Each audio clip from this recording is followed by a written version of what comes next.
പറഞ്ഞുണ്ടാക്കാനെ കൊണ്ട്. ഞാൻ വഴക്കാളിയാണെന്നാണ് പറയുന്നത് അണ്ണാ. വഴക്കാളിയാന്ന് ഞാൻ പറഞ്ഞോ ഇല്ല. വഴക്കാളി അല്ല എന്നുള്ള കാര്യം എനിക്കറിയാം. അതെനിക്കറിയാമെന്നുള്ള കാര്യം നിനക്കറിയാം. നിനക്കത് അറിയാമെന്നുള്ള കാര്യം നമുക്കെല്ലാം അറിയാം. നീ വഴക്കാളി അല്ലെന്നാ പറഞ്ഞത്. വെറുതെ ചോദിക്കേണ്ട കാര്യമില്ല. എന്തിനാ അത് വീട് ഒരു ക്ഷീണമൊക്കെ മുഖമൊക്കെ ഒന്ന് വൃത്തിയാക്ക്. കണ്ടോ? അപ്പൊ ഞാൻ വൃത്തിയില്ലാത്തതാണെന്നല്ലേ അമ്മ ഇപ്പൊ പറഞ്ഞത്? അങ്ങനെയല്ല പറഞ്ഞത്. അങ്ങനല്ല പറഞ്ഞത്. എടി കഞ്ഞിക്കലം തിളച്ച് കഞ്ഞിവെള്ളം ഉണങ്ങിയിരിക്കുന്ന പോലെ നിന്റെ കവിളിൽ കണ്ണുനീര് പറ്റിയിരിക്കും. അതൊന്ന് തുടച്ച് വൃത്തിയാക്കാനല്ല പറഞ്ഞത്.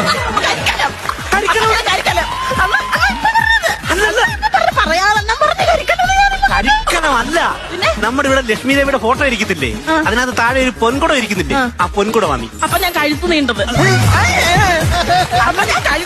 അല്ല പോയാ നീ അതുപോലെ എനിക്ക് വയ്യ. അവിടെ കേൾക്കണം, ഇവിടെ കേൾക്കണം, ഞാൻ കേൾക്കണം. എനിക്ക് സഹിക്കാനുള്ള ശക്തിയില്ല എനിക്ക്. എടി അതൊക്കെ വിട നീ.